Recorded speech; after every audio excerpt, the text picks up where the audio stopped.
Maseret Psachim Daf Lamed Het, et nous commençons à la page précédente, 3 lignes avant la fin, dernier mot, Amar Ravasi.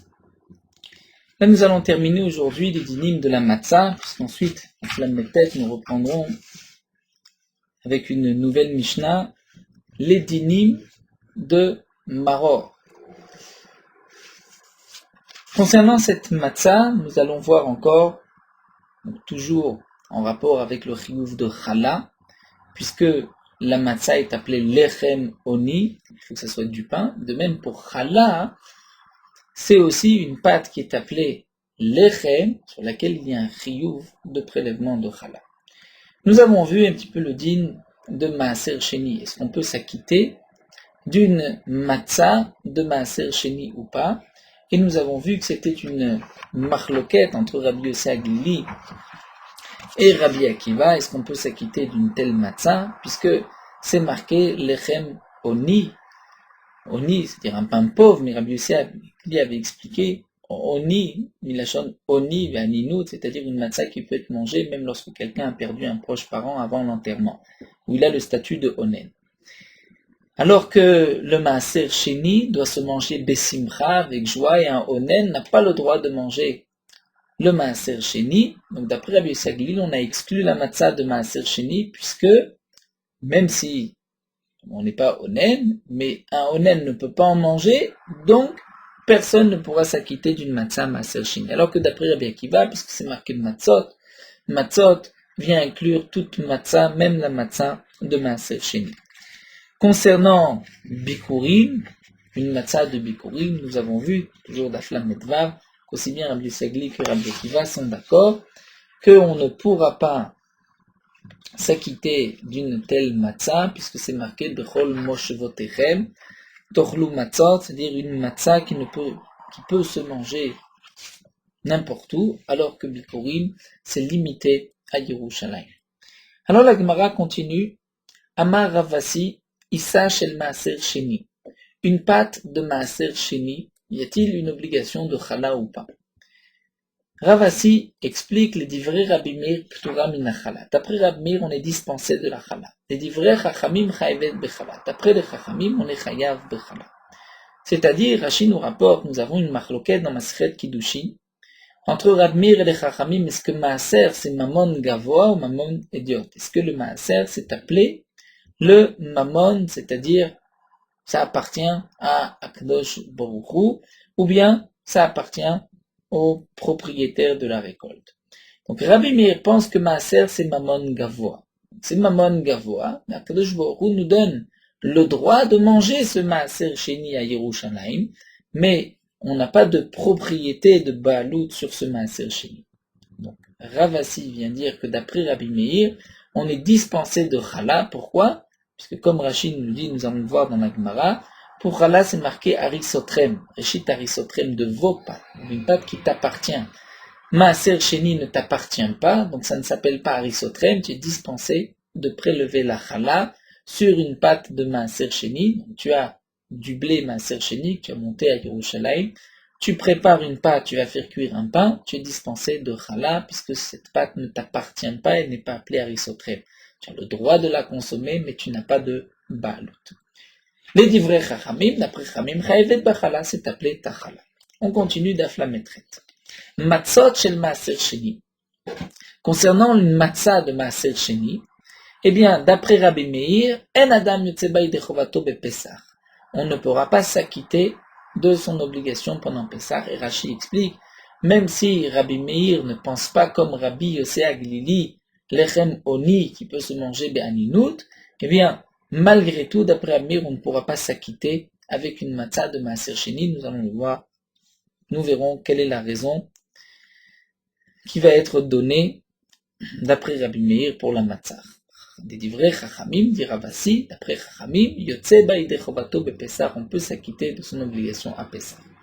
Etrog shel maaser sheni, un troisième cas, si nous avons un etrog qui est de maaser sheni, donc qui a un champ qui est de etrog, il a pris une partie de la récolte, donc après avoir donné au Kohen, au Lévi, la partie maaser sheni, il la monte à Yerushalayim, est-ce qu'il peut s'acquitter de ce etrog ou pas? les divrei Rab Meir, en yotze baïdei chovato biyom tov, il ne pourra pas s'acquitter de la mitzvah de lulav et etrog, et les divrei Chamim adam yotze baïdei chovato biyom tov, il pourra s'acquitter de cette obligation. La Gemara va nous expliquer pourquoi. Matkifla Rav Papa objecte et pose la question à Ravasi. Bishlama Issa encore une patte concernant Chala, je comprends. Pourquoi d'après Rab Meir il est patour d'Irtivarisotrem? C'est marqué votre patte. Donc votre patte, j'explique, Michel Lachem, qui vous appartient.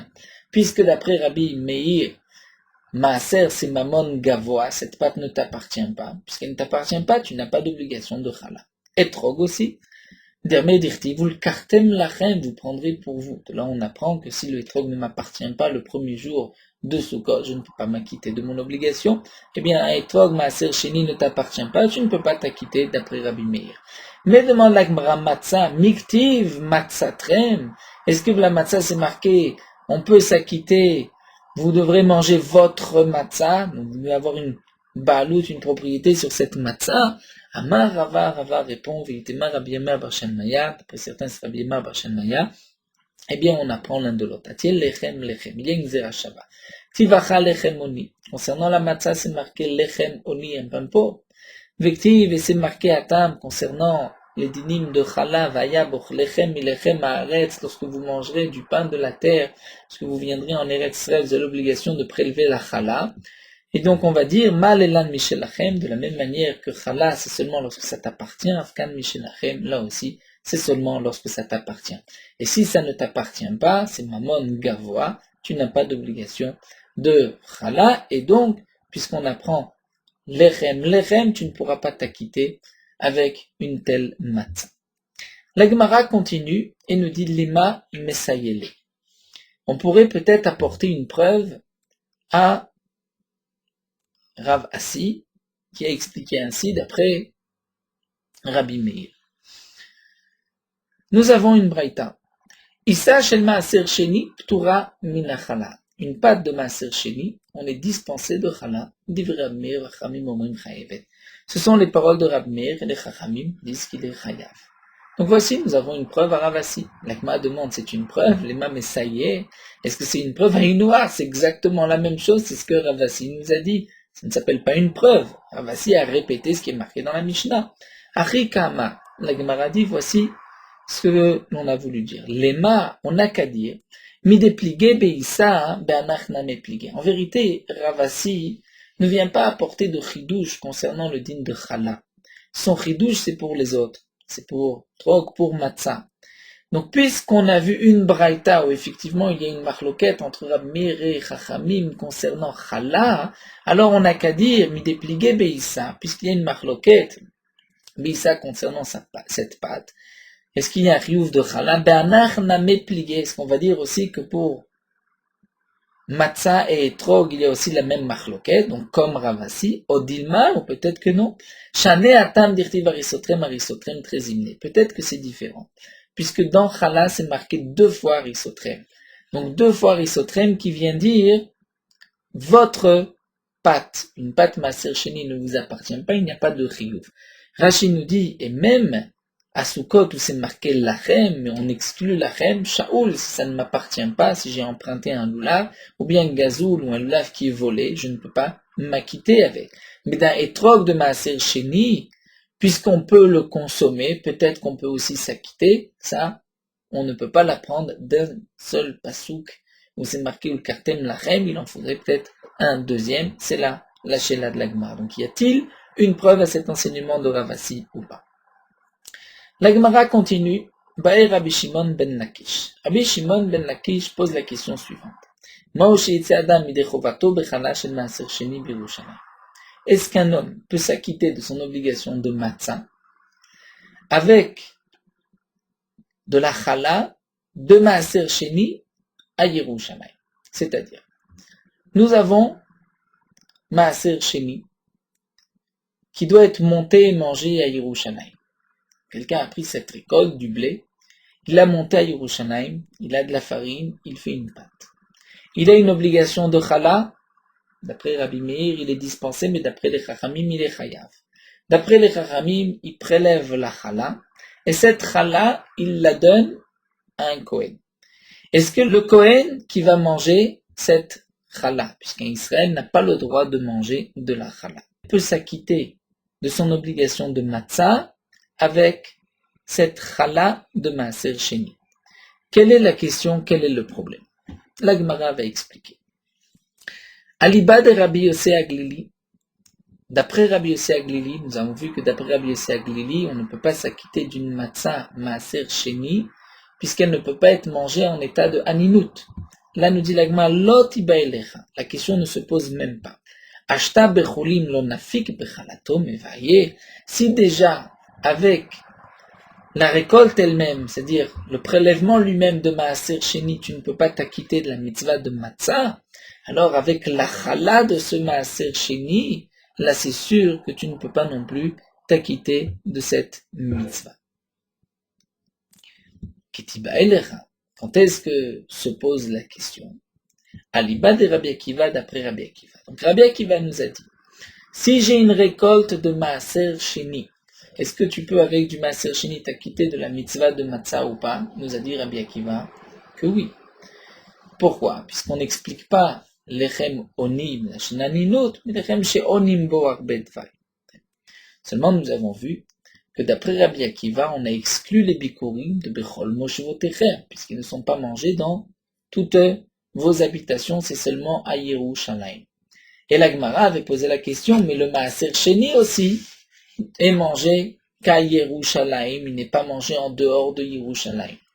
Alors la Gemara avait expliqué que, effectivement, le maaser sheni ne peut être mangé qu'à Yerushalayim, mais en cas d'impureté, si ce maaser sheni devient impur, il pourra même être racheté à Yerushalayim, parce que normalement, lorsque le maaser sheni rentre à Yerushalayim, on ne peut plus le racheter. Il doit être mangé à Yerushalayim, mais il ne peut pas être sorti et mangé ailleurs. Malgré tout, nous a dit la Gemara, puisque si ce maaser sheni devient impur, Rabbi Lazar permet de le racheter sur de l'argent, et donc ce maaser sheni, cette récolte pourrait être mangée n'importe où. Donc c'est pour cela que cette matzah s'appelle Bechol Moshevotechem.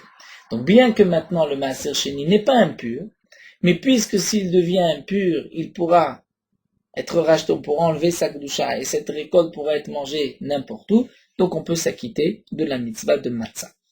Alors demande la Gemara. Tout ceci est valable si ce n'est que de la matzah de maaser sheni. Mais si c'est une matzah challah de maaser sheni, quel est le din de la challah qui est devenue impure? On ne pourra pas la manger. La challah ne peut pas être mangée. Donc même si j'enlève le maaser sheni, je ne pourrai pas manger la challah en état d'impureté. Donc nous dit la Gemara. La question se pose d'après Rabbi Akiva. Aliba de Rabbi Akiva. Bechulin ou de nafik. Peut-être que si c'est du maaser sheni chulin, c'est-à-dire non pas challah. Là, dans ce cas-là, on peut s'acquitter de la mitzvah de matzah. Pourquoi? Deimitamo, parce que si ce maaser sheni devient impur, on pourra manger cette matzah n'importe où. Si cette matzah devient impure, je pourrai ensuite enlever la kedusha du maaser sheni, la poser sur de l'argent, et ensuite prendre cette matzah, la manger n'importe où. Mais ici, nous dit la Gemara, aval challah, mais de la challah de maaser sheni, dimitamelet le'eter b'moshavot. Si cette challah devient impure, on ne pourra pas la manger, b'moshavot, même si tu enlèves la kedusha du maaser sheni, la challah impure, velisrefaz, là, elle ne peut être que brûlée. Donc peut-être que maintenant, on ne te permettra pas, l'onafik, tu ne peux pas t'acquitter de la mitzvah. Odilma, ou peut-être, nous dit la Gemara, Amrinan, on va dire, Oil, vilu lo kara le Hashem bitmen, itleeter b'moshavot, venafik ba'ashtana me nafik. Dit la Gemara, ou peut-être qu'on dira ainsi, puisque si tu ne l'avais pas donné le shem de challah, et que la matzah était devenue impure, tu aurais pu la racheter, et bien maintenant aussi, tu peux, on va dire, t'acquitter de cette matzah, puisque, on va dire, la matzah n'est pas encore devenue impure. C'est-à-dire, lorsque sur cette matzah, on se pose la question, est-ce que je peux la manger n'importe où ou pas? C'est du maaser sheni, je ne peux pas la sortir en dehors de Yerushalayim. Je peux la manger qu'à Yerushalayim. Qu'est-ce que je vais dire? Je vais dire, oui, mais si elle devient impure, je peux la manger ailleurs. Donc maintenant, même si elle n'est pas impure, on considère que je peux encore m'acquitter de la mitzvah, puisque si elle est impure, je peux racheter la kedusha et la manger ailleurs. C'est manger un autre problème, c'est que maintenant, j'ai une matzah qui est echala et maaser sheni. Chala en soi peut être mangé n'importe où. Maaser sheni tout seul peut être aussi, on va dire, on peut s'acquitter de la matzah puisqu'on a un cas où je peux la manger n'importe où. Donc en vérité, lorsque j'ai les deux shemot, c'est-à-dire ces deux bouchots qui se rencontrent, je pourrais dire, regardez chacune séparément, dire mais la chala, ça s'appelle bechol mojvotechem. Maaser sheni, si ce n'est pas chala, on peut aussi imaginer que dans un cas où c'est tamé, on ira la manger n'importe où. Donc, peut-être que là aussi, je peux m'acquitter de cette mitzvah, de la mitzvah avec une telle matzah. Ou peut-être que non. Étant donné que maintenant c'est de la chala, et que si elle devient impure, tu ne pourras pas la manger, donc tu ne peux pas dire, tiens, ça c'est un maaser sheni que je peux manger n'importe où, puisque s'il devient impur, je vais racheter, je le mangerai n'importe où. C'est de la chala, tu ne pourras pas la manger n'importe où. Ça, c'est la question que pose Rabbi Shimon ben Lakish. Donc le maaser sheni tout seul, on peut, d'après Rabbi Akiva, s'acquitter de la mitzvah de matzah. Pourquoi? Puisque le maaser sheni est mangé, c'est vrai qu'à Yerushalayim, mais s'il est impur, on peut le manger n'importe où, on peut le manger en dehors du Yerushalayim puisqu'on lui enlève sa kedusha. Chala tout seul, si c'est de la chala, on peut s'acquitter, puisque nous avons vu dans la Mishnah, Kohanim bechala ou bitrouma, on peut s'acquitter d'une telle matzah, puisque le Kohen a le droit de manger de la chala, là où il veut. Lorsque c'est maaser sheni et chala, donc là on est limité à Yerushalayim, on n'a pas cette possibilité en cas d'impureté, puisque si c'est de la chala, on devra la brûler. Là est la question de Rabbi Shimon ben Lakish. Ou bien nous dit la Gemara, Ekade Amri. Nous avons une autre version. Havadai lotiba elecha. Ce cas-là, la Gemara nous dit, c'est sûr qu'il n'y a pas de question. Pourquoi? Devadai amrina noil. C'est sûr qu'on dira oil. C'est-à-dire, dans ce cas-là, puisque tu peux regarder chaque cas à part et dire, tiens, ça c'est de la chala, ça peut être mangé n'importe où. Maaser sheni, il peut y avoir un interbemoshavot, donc une matzah chala maaser sheni. D'après Rabbi Akiva, tu peux t'acquitter de cette matzah. Quand est-ce que vient la question? C'est une chala à l'équar bekesef maaser sheni. Là, nous avons une halakha, une rave un peu plus loin. C'est que le maaser sheni, lorsque j'ai racheté sa kedusha dans de l'argent, et que j'ai pris cet argent et que j'ai acheté, on va dire, de la farine, et qu'ensuite j'ai fait une pâte, et j'ai prélevé la chala, là vient la question. Nous avons, nous dit la Gemara, une marloquette entre Rabbanan et Rabbi Yehuda. Quel est le din du maaser sheni, mais pas le premier maaser sheni, c'est-à-dire celui que j'ai récolté et que j'ai nommé maaser sheni, mais ce que j'ai acheté avec de l'argent qui portait la kedusha de maaser sheni. Si ce blé, cette farine est devenue impure, est-ce que je peux la racheter et enlever la kedusha encore sur de l'argent ou pas? Là, nous avons une marloquette. Les chachamim nous disent que oui, et Rabbi Yehuda nous dit que non. Pourquoi? Puisque Rabbi Yehuda considère que comme c'est de maaser qui a été acheté avec de l'argent de maaser sheni, déjà la kedusha n'est pas aussi forte pour qu'on puisse faire encore un autre pidyon. Donc nous dit la Gemara, voici la question de Resh Lakish d'après cette version. Lorsque nous avons une chala qui a été achetée avec de l'argent de maaser sheni, j'avais de l'argent de maaser sheni, j'ai acheté du blé, j'ai fait une pâte, j'ai prélevé la chala. Cette chala, je la donne au Kohen, le Kohen en fait une matzah. Est-ce que le Kohen peut s'acquitter avec cette matzah de son obligation?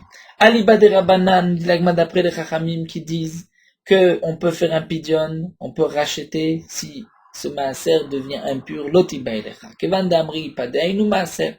Puisque les Chachamim ont dit on peut racheter la kedusha si c'est impur, eh bien c'est exactement comme une chala de maaser sheni, et nous avons dit que d'après cette version, on peut s'acquitter d'une telle matzah. Kitiba elecha.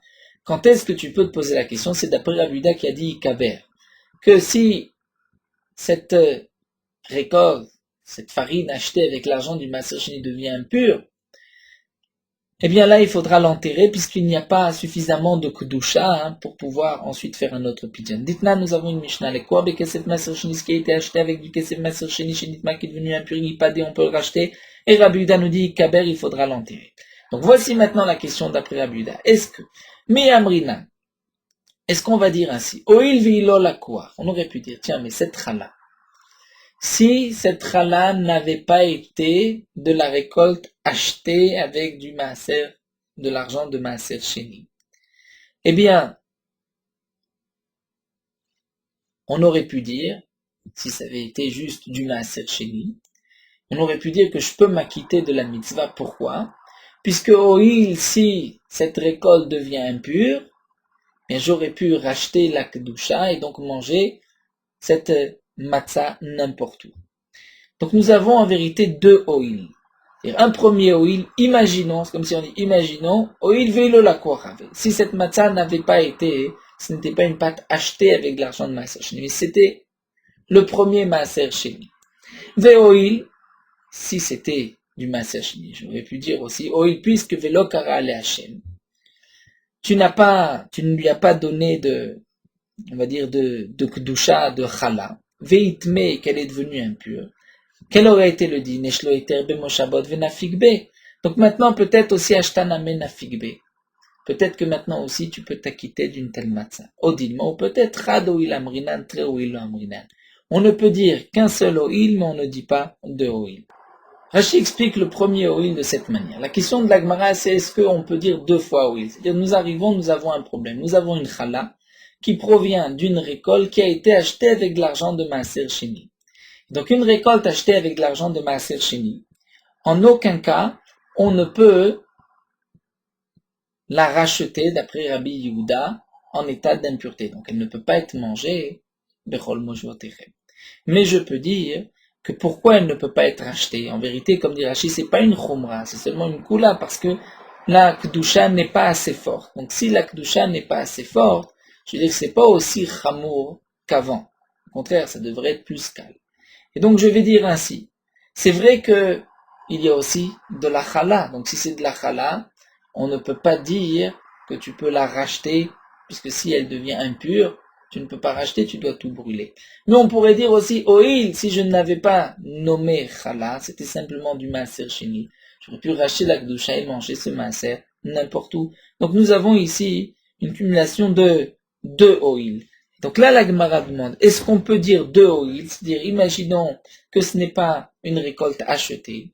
Si ce n'avait pas été une récolte achetée, on aurait pu s'acquitter. Et plus encore, si ce n'avait pas été de la chala, donc on aurait pu aussi la racheter. Eh bien, même maintenant que c'est de la chala, et ça a été acheté avec du maaser sheni, que si cette chala devient impure, on devra la brûler. Même si ce n'était pas de la chala, de toutes les manières, on n'aurait pas pu la racheter, puisque ça a été acheté avec de l'argent de maaser sheni. Peut-être que jusque-là, on ne dira pas oil ou pas. Ça, c'est la question. Et Rava répond, Mistabra marava, Shmistabra shem maaser chadoudi Rava. Tout ceci porte le même nom de maaser.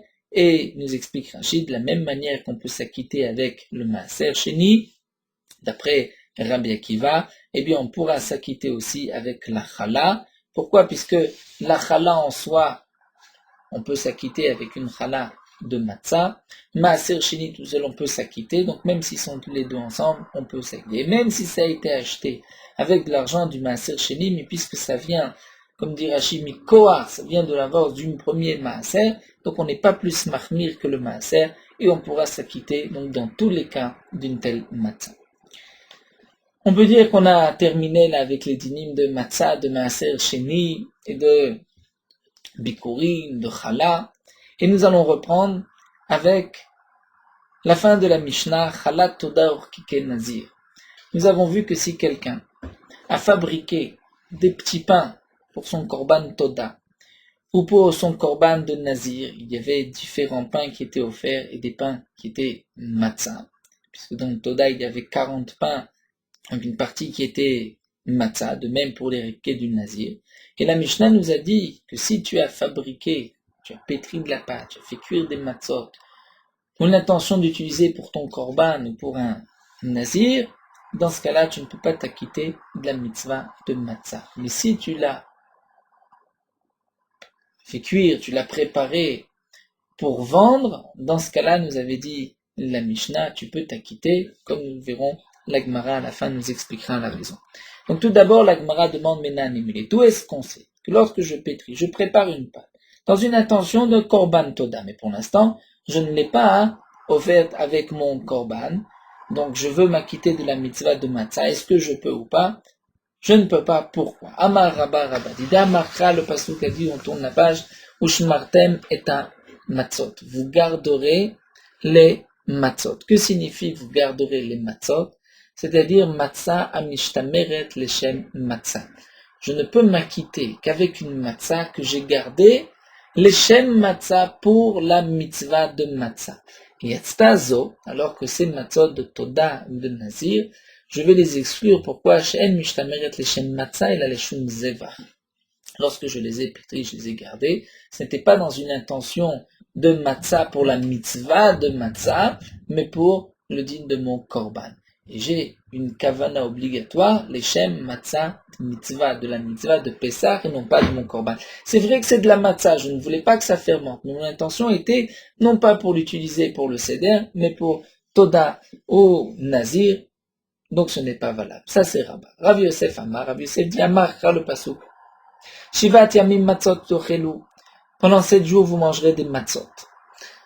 Eh bien on apprend de là que ça doit être matzah nechelet li shivat yamim. Lorsque tu as pétri la pâte, Rachid nous explique que Rav Yosef est d'accord, malgré tout avec Rabba, qu'il faut une kavana. Quelle kavana il nous faut, nous dit Rav Yosef? C'est que quand tu as pétri la pâte, c'est une pâte que tu peux manger, une matzah que tu peux manger 7 jours. Alors que Toda et Nazir, tu ne peux pas manger pendant 7 jours, tu es limité à un jour et une nuit. Donc puisque tu es limité à un jour et une nuit, donc dans ta kavana, tu as pris une matzah pour la manger seulement un jour et une nuit et pas 7 jours, tu ne peux pas t'acquitter de cette matzah, nous dit Rav Yosef. C'est seulement matzah nechelet le shivat yamim. On vient exclure cette matzah shna nechelet shivat yamim ila leyom velayla, qui était fabriquée dans l'intention de la manger seulement un jour et une nuit, comme le dit de Toda. En vérité, quelle différence entre Rabba et Rav Yosef, puisque Rav Yosef est d'accord qu'il faut une kavana de mitzvah. Rashi nous explique la marloquette entre les deux, c'est dans le cas où il y a les deux kavanot. C'est-à-dire quelqu'un pense une kavana de matzah et une kavana de Toda. Eh bien, d'après Rabba, il est yotze, puisqu'il avait aussi une intention de matzah pour la mitzvah. D'après Rav Yosef, il n'est pas yotze. Pourquoi? Parce qu'il n'a pas eu une intention de matzah pour 7 jours. Son intention, c'était limité au korban Toda, donc de un jour et une nuit. La Gemara nous rapporte une braïta, Tanakavate de Rabba, Tanakavate de Rav Yosef. Nous avons une braïta qu'on vend à Rabba, une autre comme Rav Yosef. Tanakavate de Rabba, c'est marqué, Yechol Itse Lide Chovato Bechalot Todor Kenazir. Est-ce qu'on peut s'acquitter avec des chalot de Toda et du Nazir qu'on a préparé? Talmud Loma, Ush Martem, et Tam Matzot. Vous garderez les Matzot, Matzah Mishtameret Leshem Matzah, donc une Matzah qui est gardée Leshem Matzah. Yatztazo Shna Mishtameret Leshem Matzah, on exclut la Matzah de Toda ou de Nazir qui n'est pas gardé les Shem Matzah, mais les Shum Zeva. Ça c'est donc comme Rabba. Tanak Baté de Rav Yosef, Yachol et Adam et de Chovato Bechalot Todor Kenazir, est-ce qu'on peut s'acquitter, nous dit la Braïta, avec des Chalot Todor Kenazir, Talmud Loma Shivat Yamim, Matzot Tochelu. Pendant 7 jours, vous mangerez des Matzot. Matzah Nechelet les Shiva.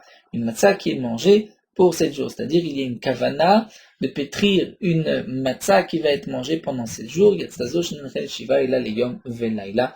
Peut être mangé que Yom Velaila. La Gemara continue. Veti pokle milechem oni, demande la Gemara. Nous avons vu plus haut, d'après Rabbi Yosef Aglili, que lechem oni se traduit oni, c'est-à-dire qu'il ne peut, une matzah qui peut être mangée en état de haninout lorsqu'un homme a perdu un proche parent, tant que ce parent n'a pas été enterré, le proche est appelé onen. Behaninout, c'est-à-dire une matzah qui peut être mangée be'aninout, c'est cette matzah avec laquelle on peut s'acquitter. Alors que, nous dit l'agma yatzazé, donc hypoclé, on devrait le déduire melechem oni, mais général baninout qui mangeait be'aninout. Yatzazé, on devrait exclure une matzah qui a été fabriquée dans l'intention de Toda ou de Nazir, chez nonechal be'aninout, puisqu'un korban Toda ou Nazir ne peut pas être mangé be'aninout. Donc pourquoi aller chercher des psukim de kavanot, etc., comme Rabbi et Rav Yosef? On n'a qu'à simplement dire, puisque tu as pétri une pâte dans l'intention de Toda et de Rekiken Nazir, et Toda et Rekiken Nazir, ça ne peut pas se manger Be'aninut. Bien sûr, nous dit Rashi, au départ, je ne sais pas porter plus haut, Rashi dit, mais de toutes les manières, tant que je n'ai pas égorgé le korban, il est évident que ces pains n'ont aucune ktusha, ils ne sont pas appelés des pains de Toda.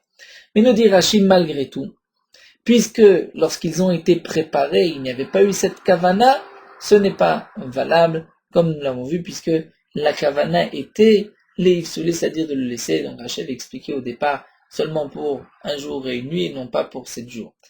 On voit bien que ce n'est pas encore des korban toda, mais malgré tout, nous dit la Gemara, on devrait le déduire milechem oni mishnechal banilot, alors que ceci n'est pas mangé banilot et la besimra, seulement avec joie. La Gemara répond, ça va l'ok et Rabbi Akiva, ce n'est pas une question, puisque aussi bien Rabba que Rav Yosef peuvent penser comme Rabbi Akiva. De Amar qui a dit ani ktiv, c'est ce lit ani, dire le pain du pauvre, ou ani, sur lequel on est onim, dvarim armé, on dit la Haggadah et le Halel. La Gemara continue, vetipokle, d'avele matzah ashira, dit la Gemara, comment pourrait-on s'acquitter d'une matzah de Toda, puisque dans un korban, on mettait de la farine et de l'huile. Si on pétrit une pâte farine et l'huile, nous avons vu que c'est une matzah enrichie, ce n'est pas un lechem ani, un pain de pauvre. Une matzah ashira, on ne peut pas s'acquitter, donc dit la Gemara, de toutes les manières, avec une matzah qui a été préparée pour Toda et pour Nazir, il y a de l'huile, on ne peut pas s'acquitter, puisque c'est matzah ashira. Amar Shmuel bar Rav Yitzchak, Shmuel bar Rav Yitzchak explique, revi'iti. En vérité, pour ces pains, on ne mettait qu'un revi'it, c'est-à-dire qu'un quart de log pour toute cette farine, et en plus, mitra lesquels kamachalot s'était divisé en plusieurs parts. C'est-à-dire, comme Rachid nous l'explique, il y avait un demi-loug, donc 2 revi'it qui étaient apportés pour le korban toda. On mettait la moitié pour les chalot, pour les 10 chalot, et la moitié pour les 10 rekikim, et le reste, c'est-à-dire la moitié d'un loup pour les 10 chalot et 10 rekikim, mais le reste c'était pour la revoucha.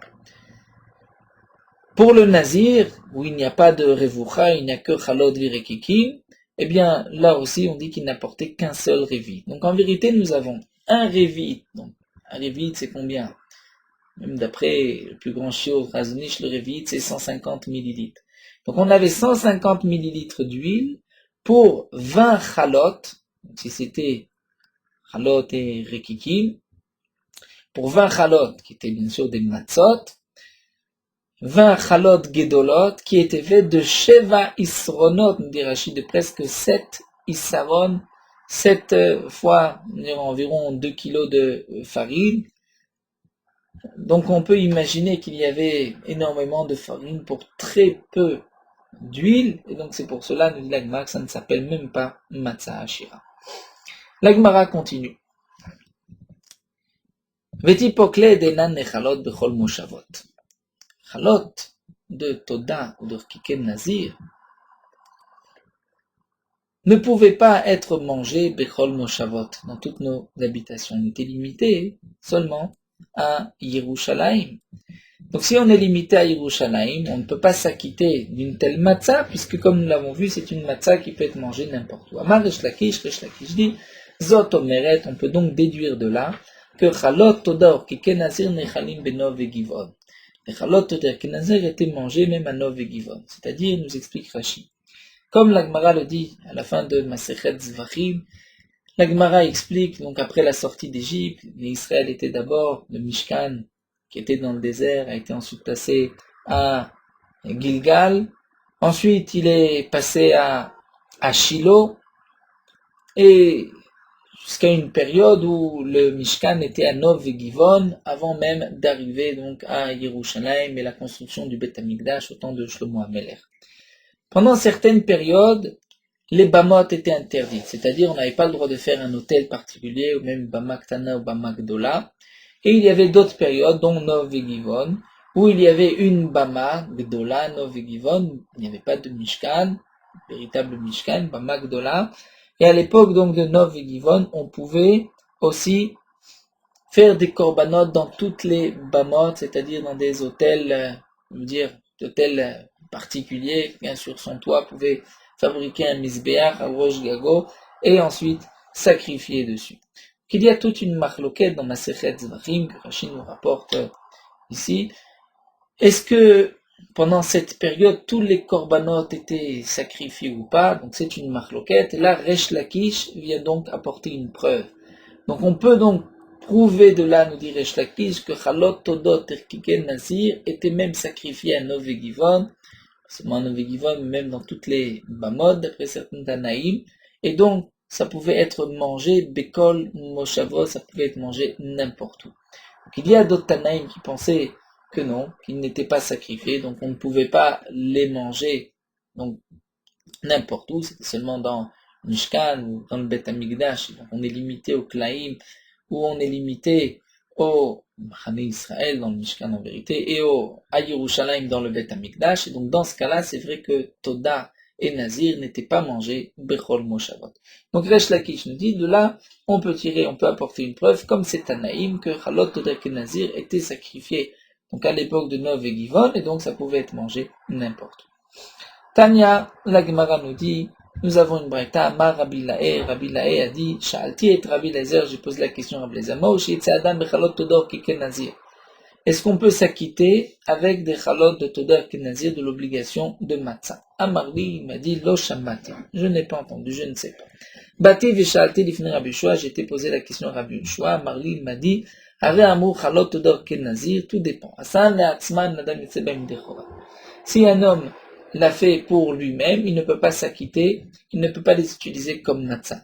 Hassan, korbachouk, si tu as fait pour vendre, pour être vendu au marché, pour faire profiter celui qui a un korban toda ou un nazir, yotse ba'em, il pourra s'acquitter avec une telle matzah. Quelle différence? Nous allons tout de suite le voir. Nous dit Rabbi Laek Shebati Virtseti Dvarim Lefne Rabbi Lezer, lorsque je suis revenu, et donc j'ai été rapporté cet enseignement de Rabbi Yoshua à Rabbi Lezer, à Marli, il m'a dit, et là nous avons deux versions. Ou bien, il m'a dit, Brit, hen advarim Brit, c'est-à-dire comme c'est une chevoie, comme un serment. C'est vrai, hen dvarim shneimul Moshe Sinai, c'est ce qui a été dit à Moshe Rabbeinu au mont Sinaï, qu'il y a cette différence si ça a été fait pour soi-même ou pour vendre. D'après une autre version, il cadamrait, au contraire, il a dit Brit, d'une chevoie, hen advarim shneimul Moshe Sinai, velot amabae, est-ce que ce que nous a dit Rabbi Yoshua, c'est juste une halakha le Moshe Sinaï, on n'a pas besoin de donner de raison comme toute halakha le Moshe Sinaï, où il n'y a pas de raison particulière qui nous est donnée. Est-ce que là aussi ça fait partie des halakha le Moshe Sinaï où on ne comprend pas la différence si tu l'as fait pour toi ou pour un autre? Alors la Gemara donc termine demandant Veta Mamai, donc Bémet, quelle est la raison? Pourquoi dans un cas c'est permis, dans un autre cas c'est interdit? Amar Rabba répond, puisque Kol Lashou Kimluche Mimlich. C'est-à-dire lorsque quelqu'un prépare pour vendre au marché, il ne sait pas s'il va avoir des acheteurs, si ces pains vont être achetés pour un korban toda ou kinazir. Donc il se dit, Himluche Mimlich, il change d'avis, il se pose la question à mal, il se dit misdavan. Et le misdavan, il faut que douana, si je peux les vendre, je vais les vendre. Si je ne peux pas, je vais au moins pouvoir les utiliser pour moi. Donc comme nous l'avons vu, il faut une kavana, ou comme a dit Rabba, une kavana leshem matzah, ou comme Rav Yosef, une kavana de pouvoir manger cette matzah pendant 7 jours. Lorsque quelqu'un fabrique, donc fait cuire, pétrit une pâte pour son korban toda ou pour s'équiper nazir, il n'a pas cette kavana, il a la kavana du korban, donc il ne peut pas s'équiper pour la mitzvah de matzah. Mais lorsqu'il les a préparés pour les vendre au marché, donc là c'est différent, puisqu'il sait très bien que si ça ne se vend pas, il va au moins en profiter pour lui-même.